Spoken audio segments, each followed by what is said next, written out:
Saudara-saudaraku sekalian, ibu-ibu sekalian, perilaku jahiliyah adalah perkara yang hendaknya kita tinggalkan.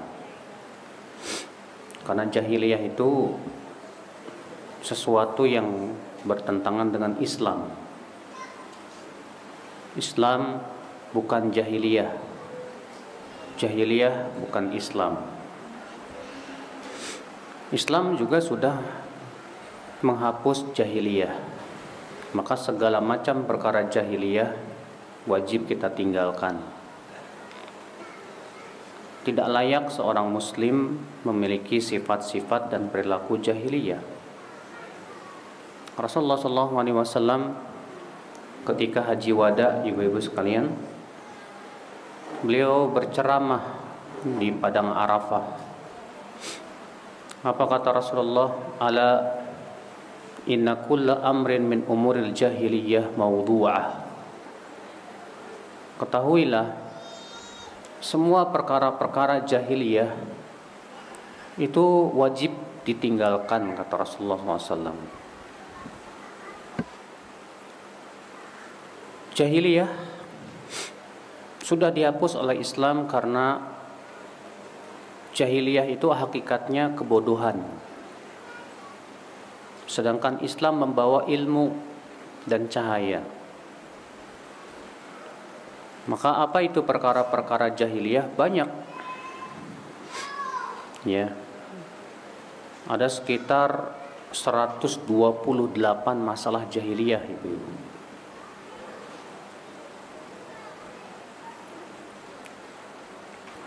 Dan lebih bahkan ya sebetulnya. Namun tentunya tidak mungkin kita akan bahas 128 masalah jahiliyah semuanya, nggak mungkin. Tapi kita akan sebutkan beberapa saja karena waktunya juga terbatas ya. Apa itu masalah atau perilaku-perilaku jahiliyah, ibu-ibu sekalian? Yang pertama, di antara perilaku jahiliyah berdoa kepada wali-wali di kuburan, di mana mereka menyangka bahwa wali-wali yang sudah meninggal dunia itu bisa memberikan kepada mereka manfaat dan mudarat. Ini perilaku jahiliyah yang dilakukan oleh orang-orang musyrikin Quraisy, Bu. Allah Ta'ala berfirman dalam surat Az-Zumar ayat 3. Walladzina tad'una min dunillah walladzina yad'una min dunil walladzina yattakhiduna awliya'a ya ma na'buduhum illa liyuqarribuna ila Allahi zulfa. Dan orang-orang yang mengambil tandingan-tandingan selain Allah itu berkata, kami tidak menyembah mereka kecuali agar mereka mendekatkan diri kami kepada Allah sedekat-dekatnya. Ibu-ibu, orang-orang musyrikin Quraisy itu, Bu, kalau ditanya siapa yang menciptakan langit dan bumi, jawabannya Allah. Tapi anehnya mereka menyembah patung namanya Latta, Uzza, Manat, Hubal. Ibu tahu siapa Latta? Latta itu orang soleh yang meninggal. Setelah meninggal dibikin monumen atau patung di atas kuburannya. Itu Latta. Jadi Latta itu sebetulnya orang soleh, Ibu, yang kemudian setelah meninggal dunia dibikinlah patung ya. Nah, orang-orang musyrikin Quraisy apabila ditanya siapa yang menciptakan langit dan bumi, orang-orang musyrikin Quraisy menjawab apa? Allah. Ketika ditanya kepada mereka, lantas kenapa kalian menyembah patung Latta? Kenapa kalian menyembah Uzza? Sementara kalian meyakini bahwa yang menciptakan langit dan bumi itu Allah. Apa kata mereka, Bu, dalam surat Az-Zumar itu? Ma na'buduhum. Kami tidak menyembah mereka. Kami tidak menyembah Lata illa liyuqarribuna ilallahi zulfa, kecuali agar Lata ini mendekatkan kami kepada Allah sedekat-dekatnya. Jadi rupanya ibu-ibu, orang-orang musyrikin Quraisy itu ketika menyembah Lata itu tujuannya bukan meyakini Lata sebagai pencipta langit dan bumi, bukan. Tapi mereka berharap supaya Lata ini memberikan syafaat kepada mereka di sisi Allah.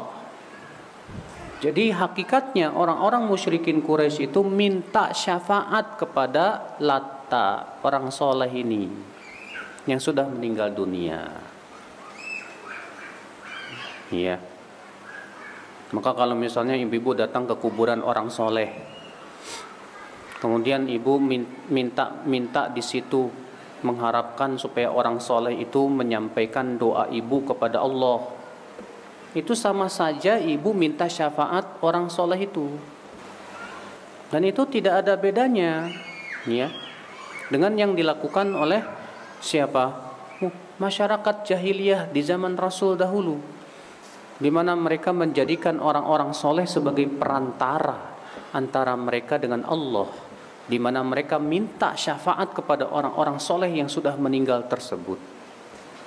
Ya. Nah, ibu-ibu sekalian,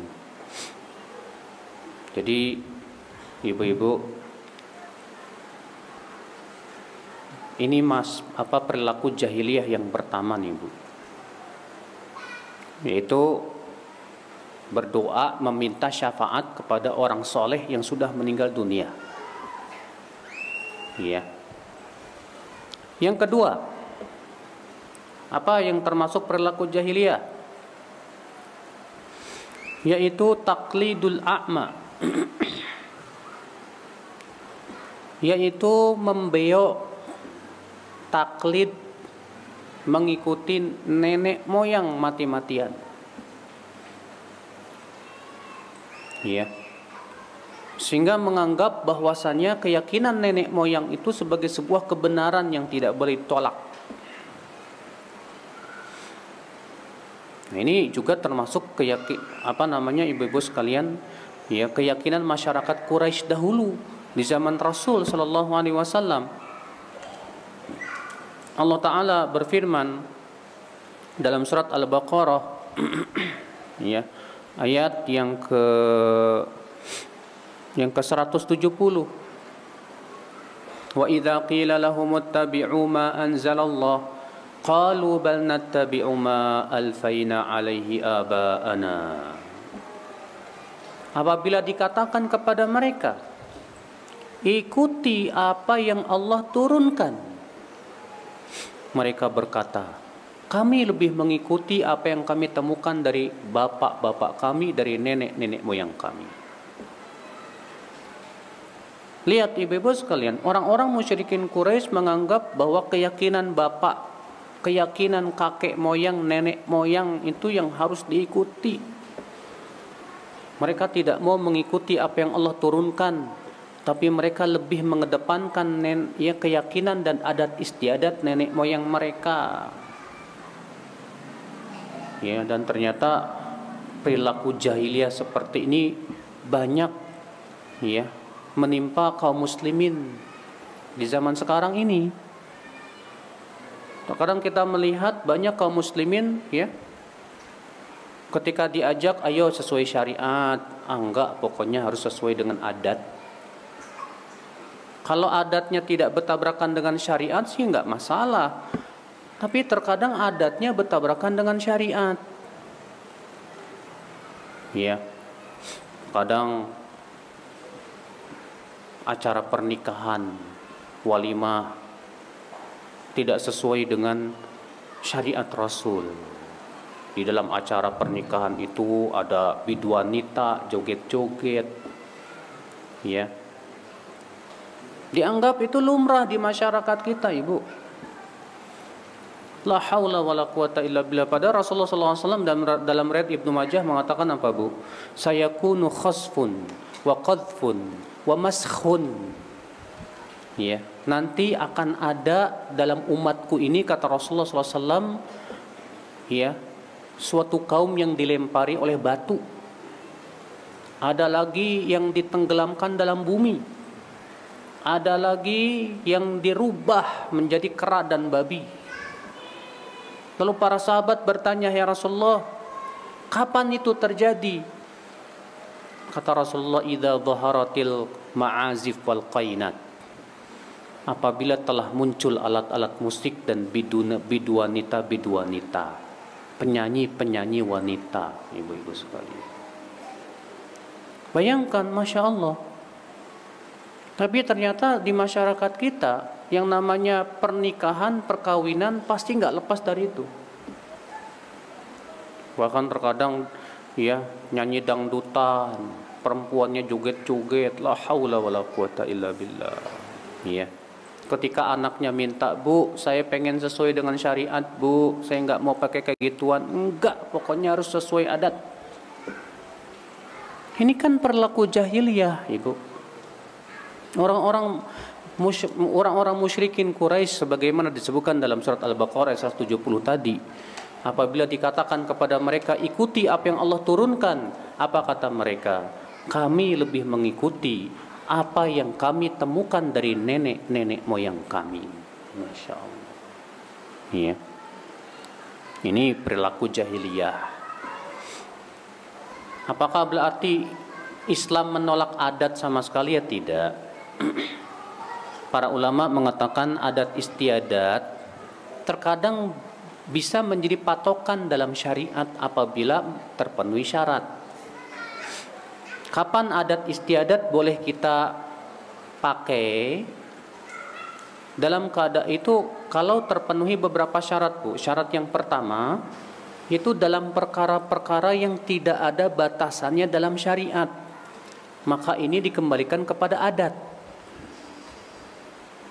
Ya, contoh misalnya Allah berfirman, wabil walidaini ihsana, dan hendaklah kamu berbuat ihsan kepada orang tuamu.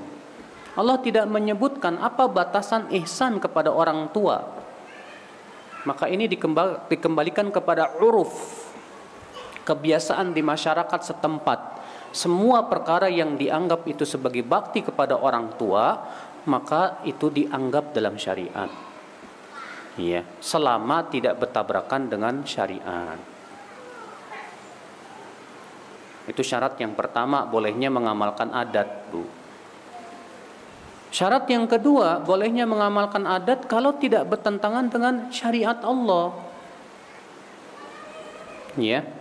Contoh misalnya, Bu, berbakti kepada orang tua memang tidak ada batasannya dalam syariat. Tapi kalau misalnya ada suatu kaum yang mereka menganggap bakti orang tua itu harus sujud sama orang tua, maka ini jelas tidak sesuai dengan syariat Islam.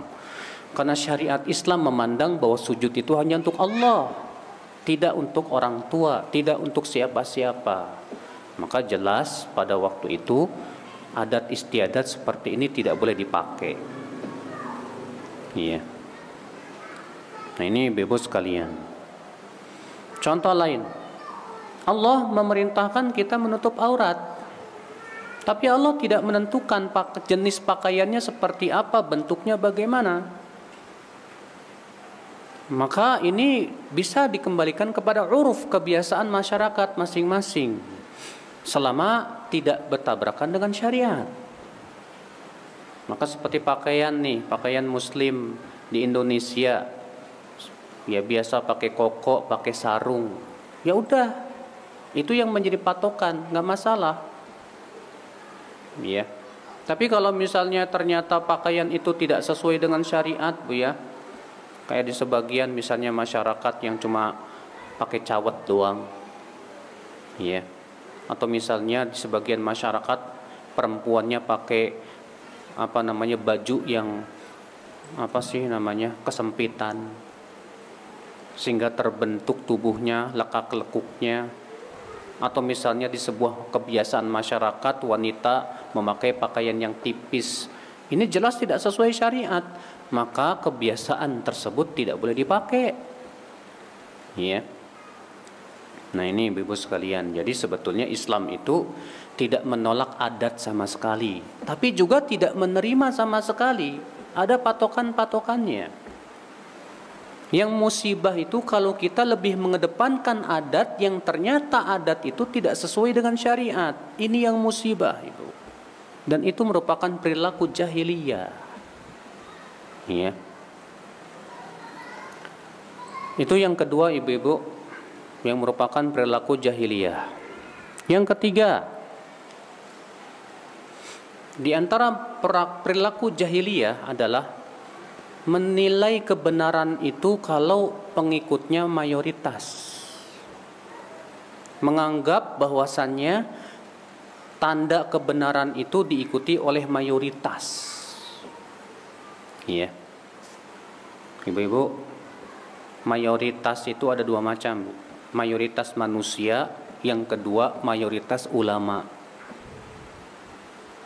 Kalau mayoritas manusia bukan dalil dan bukan parameter kebenaran. Kalau mayoritas ulama juga bukan bukan hujah, tapi itu penguat saja.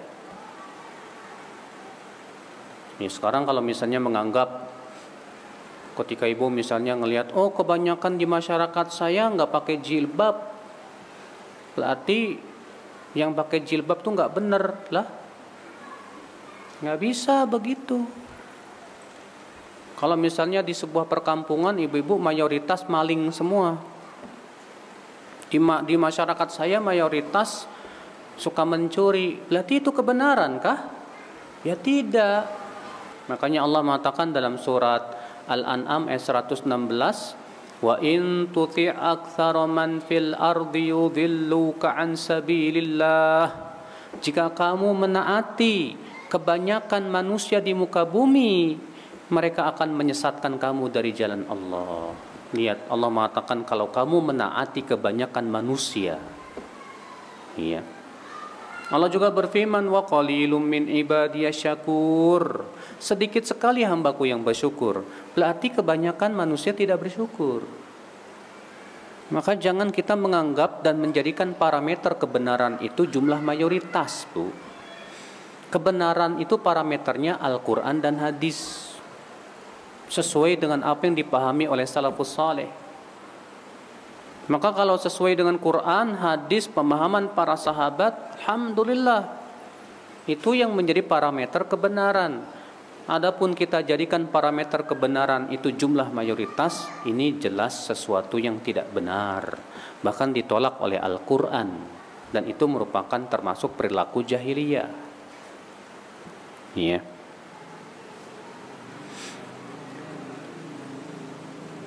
Perilaku jahiliyah selanjutnya ibu-ibu, di antara perilaku jahiliyah yaitu menjelek-jelekan orang dengan fisiknya yang buruk atau orang tuanya atau sebagainya.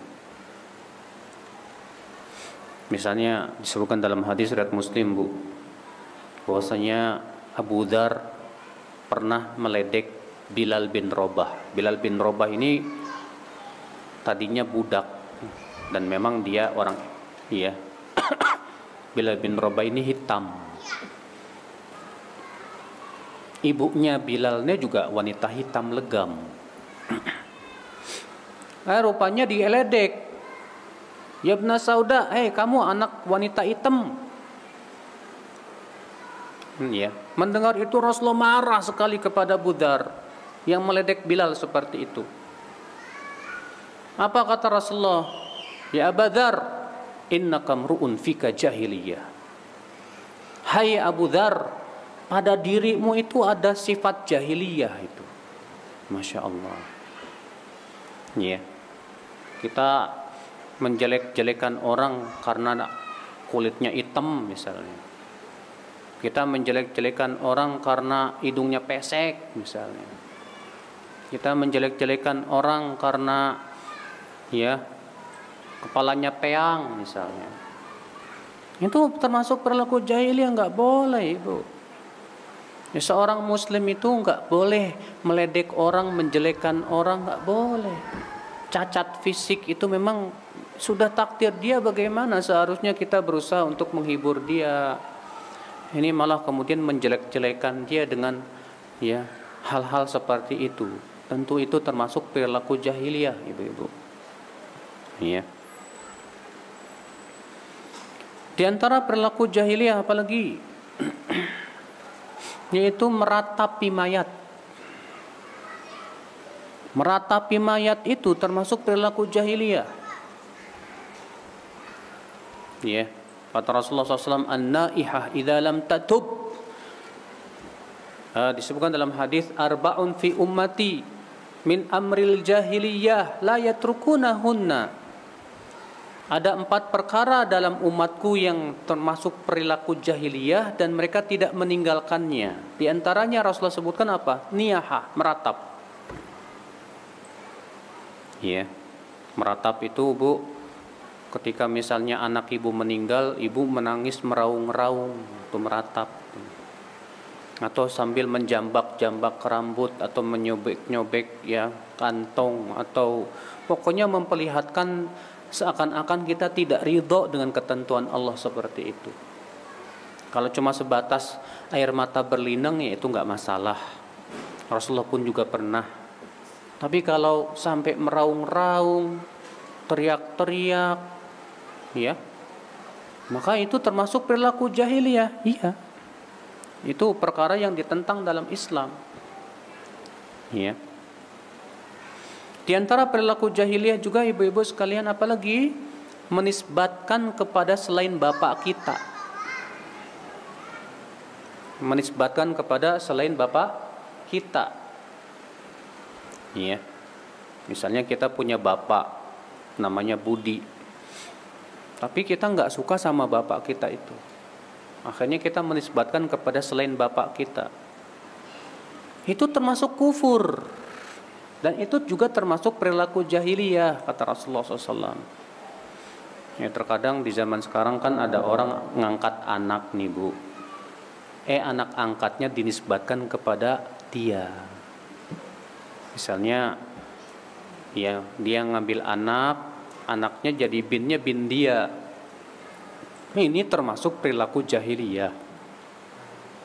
Itu termasuk perkara yang dibatalkan oleh Islam. Karena tadinya Rasulullah SAW ya mengangkat Zaid bin Harithah sebagai anak beliau. Di mana tadinya Rasulullah SAW memanggil Zaid itu Zaid bin Muhammad. Maka kemudian Allah Subhanahu wa taala ya menghapus perilaku jahiliyah itu. Allah berfirman, ud'uhum liabaihim huwa aqsatu indallah. Panggil mereka kepada bapak-bapak kandung mereka itu. Iya, itu lebih adil di sisi Allah Subhanahu wa taala. Iya.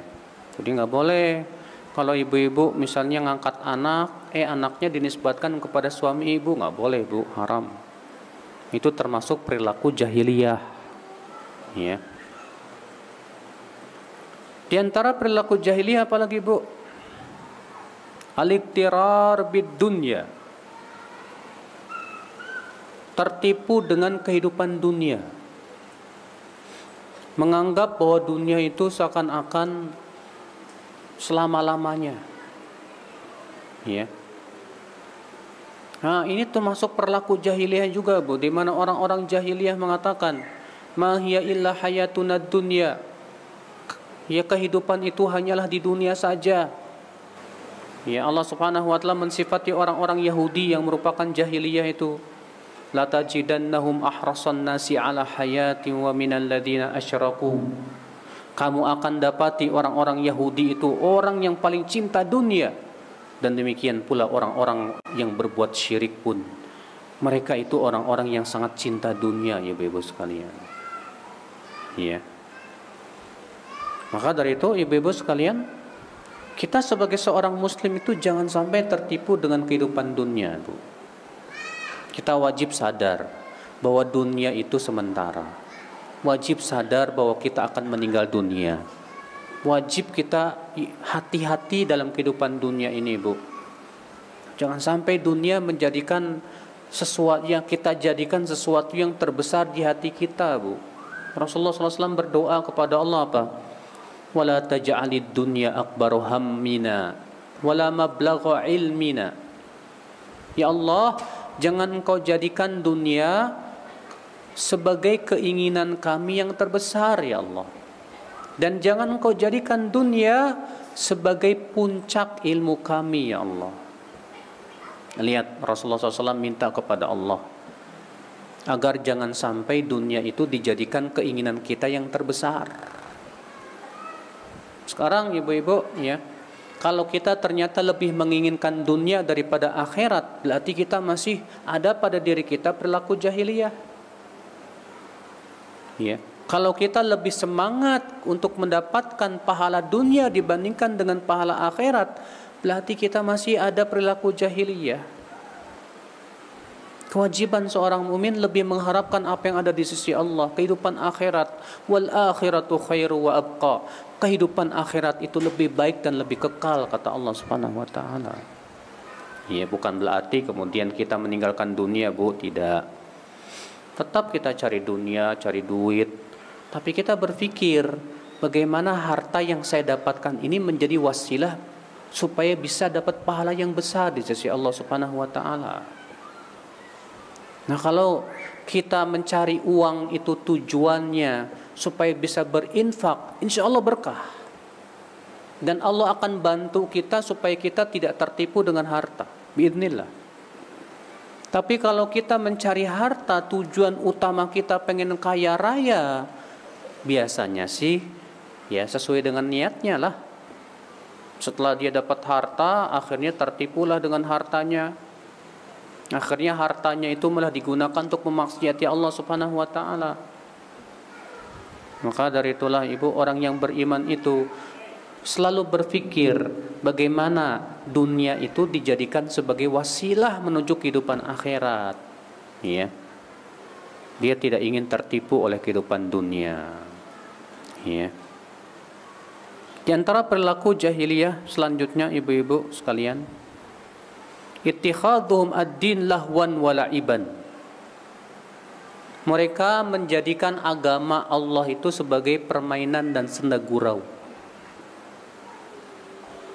Ya. Jadi orang-orang jahiliyah itu menjadikan agama itu sebagai permainan dan senda gurau, Bu. Menjadikan ayat-ayat Allah sebagai permainan dan senda gurau.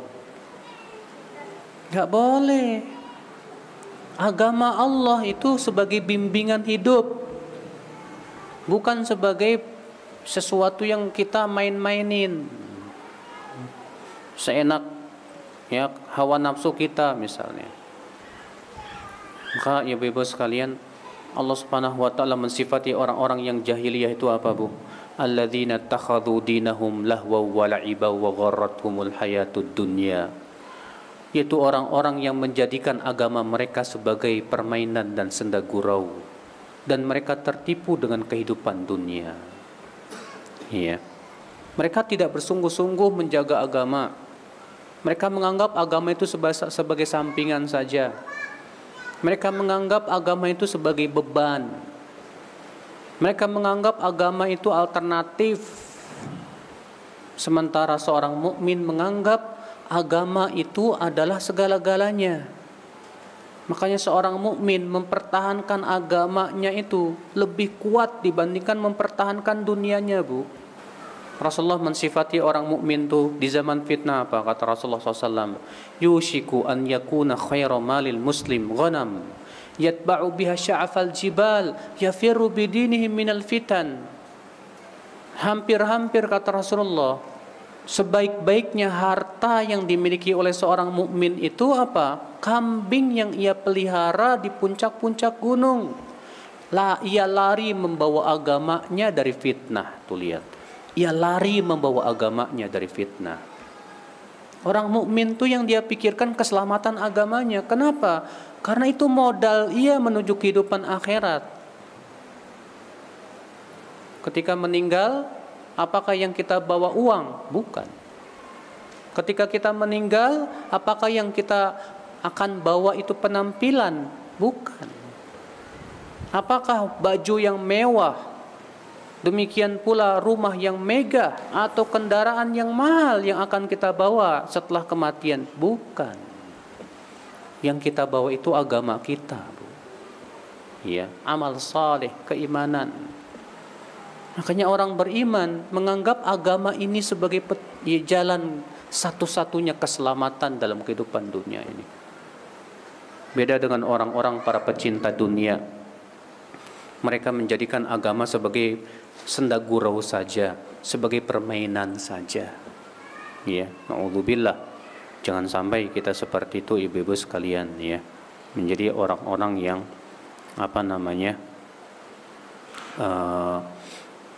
menjadikan agama sebagai permainan dan senda gurau.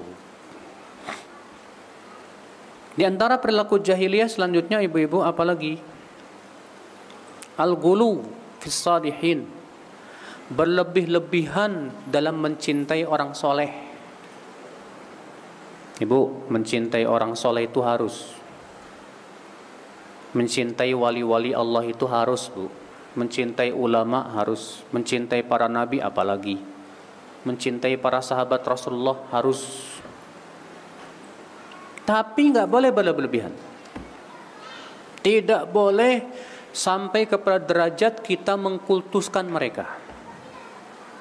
Ya. Nah, perilaku jahiliyah itu, Bu, mereka mencintai orang soleh tapi sampai kepada derajat mengkultuskan. Nah, itu yang berbahaya dalam Islam. Bahkan sampai derajat mempertuhankan. Ibu-ibu tahu nggak? Di zaman Nabi Nuh ada 5 patung yang mereka sembah. 5-5-nya itu sebetulnya orang soleh tadinya waktu masih hidup. Siapa namanya, Bu? Wad, Suwa, Yaghuth, Ya'uq, dan Nasr. Allah berfirman dalam surat Nuh, wa qalu la tadharunna alihatakum wa la tadharunna waddan wa la suwa'an wa la yaghutha wa ya'uqa wa nasra. Dan mereka berkata, jangan kamu tinggalkan Tuhan-Tuhan kalian itu. Jangan kamu tinggalkan Wad, Suwa, Yaghuth, Ya'uq, dan Nasr. Ibnu Abbas ketika menafsirkan ayat ini mengatakan apa? Siapa itu Wad, Suwa, Yaghuth, Ya'uq, dan Nasr? Kanu qauman salihin. Mereka tadinya orang-orang soleh waktu masih hidupnya. Falamma matu, ketika mereka 5 orang-orang ini meninggal dunia, Bu, apa yang terjadi? Digambar sama kaumnya itu. Untuk disembah belum, tapi untuk memberikan motivasi dalam amal. Lama-lama dibikin patungnya. Untuk disembah belum. Lama-lama kemudian terjadi penyembahan. Iya. Nah, ibu-ibu, mencintai ustadz bagus kalau memang ustadznya orangnya soleh, takwa, bagus, Bu. Mencintai orang yang bertakwa itu harus. Mencintai orang soleh itu harus. Semua orang yang soleh, yang beriman dan bertakwa harus kita cintai, Bu, karena Allah Subhanahu wa taala. Tapi yang tidak boleh itu mengkultuskan. Iya. Mempertuhankan kiai itu nggak boleh. Ya, mengkultuskan seseorang itu tidak dibenarkan, ibu-ibu sekalian. Nah, itu termasuk perilaku jahiliyah. Di antara perilaku jahiliyah lagi, ibu-ibu, apa itu? Yaitu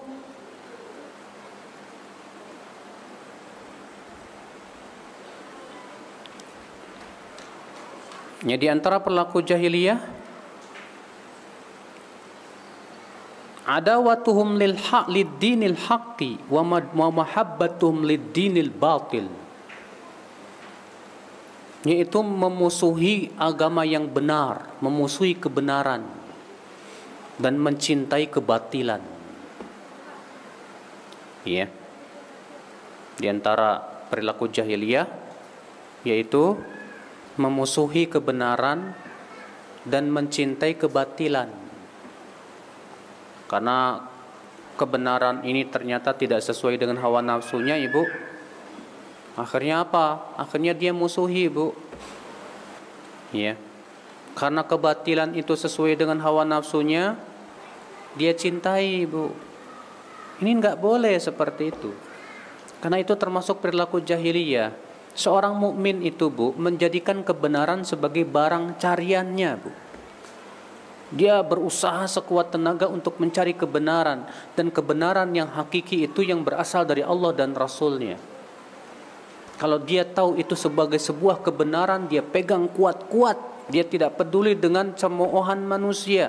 Dia tidak peduli dengan cercaan orang-orang yang mencerca. Tidak. Dia tidak takut dicerca dalam berpegang kepada kebenaran. Itu orang yang beriman, tuh. Iya. Ibu-ibu sekalian, di antara perilaku jahiliyah, ibu-ibu sekalian, ittikhaduhum al-ahbar war-ruhban arbaban min dunillah, menjadikan pemuka-pemuka agama sebagai tandingan-tandingan selain Allah. Ya, Allah berfirman dalam surat At-Taubah, ittakhadhu ahbarahum wa ruhbanahum arbaban min dunillah. Mereka menjadikan pendeta-pendeta dan rahib-rahib mereka sebagai tandingan-tandingan selain Allah. Ini dalam surat At-Taubah, Bu. Ketika Allah turunkan ayat ini, Bu, ada seorang sahabat yang tadinya orang Nasrani yang masuk Islam berkata kepada Rasulullah, namanya Adi bin Hatim.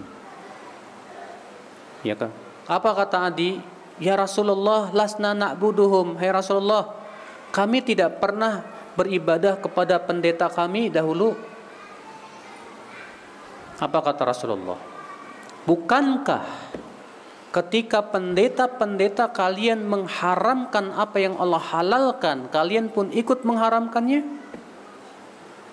Dan ketika pendeta-pendeta kalian menghalalkan apa yang Allah haramkan, kalian pun ikut menghalalkannya? Kata Adi bin Abi Hatim apa? Benar sekali. Kata Rasulullah, itulah ibadah kalian kepada pendeta-pendeta. Iya. Jadi, Bu, kalau kita menjadikan kiai ucapannya itu seperti ya sabda Rasulullah. Pokoknya apa yang diucapkan kiai seakan-akan sejajar dengan sabda Rasulullah. Berarti kita sudah menjadikan apa? Saingan kiai dengan Rasul, bahkan menyamakan. Bahkan hampir tidak ada bedanya dengan orang yang mengatakan adanya Nabi setelah Rasul. Ya. Maka kalau misalnya kita menganggap pokoknya perkataan kiai itu nggak mungkin salah deh. Pokoknya perkataan kiai itu bagaikan wahyu. Waduh. Wah, ini berarti sudah mengangkat Nabi selain Rasulullah sudah. Iya. Apalagi kalau ternyata kita melebihkan kiai tersebut dan mengatakan bahwa kiai punya hak untuk menghalalkan apa yang Allah haramkan. Maka seperti ini sudah mempertuhankan kiai, Bu.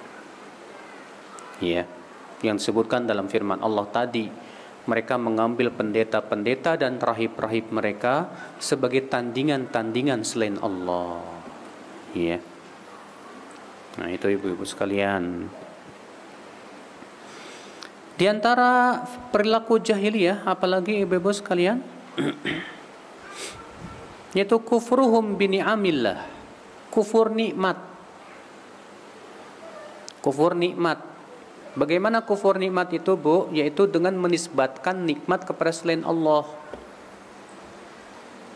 Ibu pernah dengar nggak si Korun, Bu? Si Korun itu, Bu, ia mengatakan apa, Bu? Innama utituhu ala ilmin indi.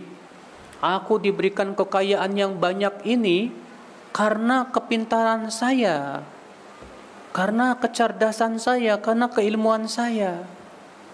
Lihat, Si Qarun tidak menisbatkan nikmat itu kepada Allah, Bu, tapi dia menisbatkan kekayaan ya yang dia miliki itu kepada kepandaiannya. Maka dari itu kalau kita menisbatkan nikmat kepada selain Allah, misalnya ya, semua yang saya rasakan ini hasil jerih payah saya. Nah, berarti itu sama saja kufur nikmat kepada Allah. Seakan-akan nikmat yang dia sudah raih semua itu hanya sebatas hasil jerih payah. Padahal, Bu, kalau bukan karena Allah yang memberikan kepada dia tidak bisa dapat. Banyak kok orang-orang yang sudah mengeluarkan seluruh kemampuan dia untuk cari rezeki, banting tulang, ternyata Allah kasih rezeki yang pas-pasan begitu aja. Yang ngasih rezeki kan Allah. Ada apa kemudian kita nisbatkan kepada diri kita, ini semua hasil jerih payah saya, ini hasil kepintaran saya, ini hasil kecerdasan saya. Gak boleh, Bu. Ya. Itu termasuk perilaku jahiliyah. Ya, itu kufur nikmat. Di antara perilaku jahiliyah selanjutnya, ibu-ibu sekalian, apa itu? Yaitu taqarrubuhum bima harramahullah. Mereka bertakarub kepada Allah dengan yang haram-haram, menjadikan sesuatu yang haram itu sebagai alat untuk bertakarub kepada Allah Subhanahu wa taala, Bu. Contoh misalnya, Bu, ada orang yang menjadikan musik sebagai alat untuk beribadah kepada Allah. Dengan alasan lah ini kan untuk kebaikan. Padahal musik itu haram, Bu. Diharamkan oleh Allah dan Rasulnya.